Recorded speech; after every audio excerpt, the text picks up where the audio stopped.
ములకందూరు గ్రామ సర్పంచ్ అభ్యర్థిగా ఈరోజు నామినేషన్ వేయడం జరిగినది. నన్ను ములకందూరు గ్రామ ప్రజలందరూ ములకందూరు గ్రామ సర్పంచ్ అభ్యర్థిగా ఓటు వేసి గెలిపించగలరని నా యొక్క ప్రార్థన. నేను ఈరోజు కాంగ్రెస్ పార్టీ అధికారంలో ఉంది.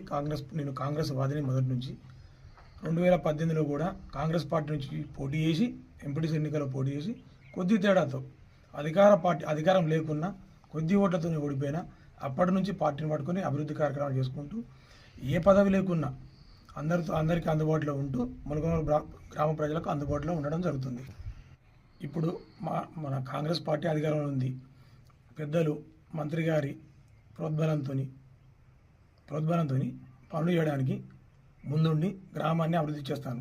ఏ పదవి లేకున్నా 2 సంవత్సరాల వ్యవధిలో గ్రామ సర్పంచులు లేకున్నా ములకందూరులో ఒక సీసీ రోడ్డు వేయడం జరిగినది.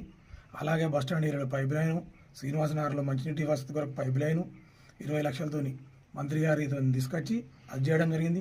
అలాగే ఇప్పుడు నూతనంగా మన ములకందూరు చెరువు నుండి ములకందూరుకు వచ్చే మంచినీటి ఎండాకాలంలో నీటి ఎద్దడి లేకుండా కొత్తగా పైప్ లైన్ మంత్రి గారి చొరవతో 10 లక్షలతో పనిచేయడం జరిగింది వారం రోజుల క్రితం. అది కూడా సజావుగా జరుగుతుంది. మంచినీటికి కొదవ లేకుండా త్రాగునీటికి ఎలాంటి ఇబ్బంది లేకుండా చేయడమే లక్ష్యంగా మంత్రి గారి ఆలోచన మేరకు అభివృద్ధి చేయడం జరుగుతుంది.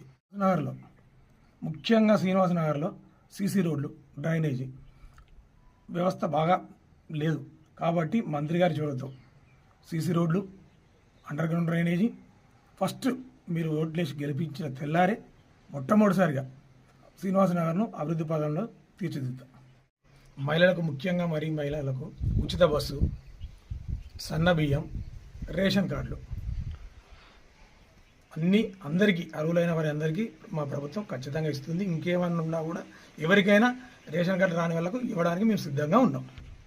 అలాగే ఉచిత కరెంటు కూడా 200 యూనిట్ల లోపు ఉన్న వారికి అందరికీ ఉచితంగా కరెంటు మా ప్రభుత్వం ఇస్తుంది. అలాగే యువత ఆలోచించాల్సింది ఏంటంటే రేషన్ కార్డులు, మరీ ముఖ్యంగా రేషన్ కార్డు రాకుండా గత 10 ఏళ్ల నుంచి రాని వాళ్ళు చాలా కుటుంబాలని ఇప్పుడు అందరికీ అడిగిన వెంటనే అప్లై చేసిన వెంటనే ఇచ్చిన ఘనత మా కాంగ్రెస్ పార్టీది. అందుకే కొద్దిగా యువత ఆలోచించి నాకు ఓటేసి గెలిపించగలని కోరుతున్నాను.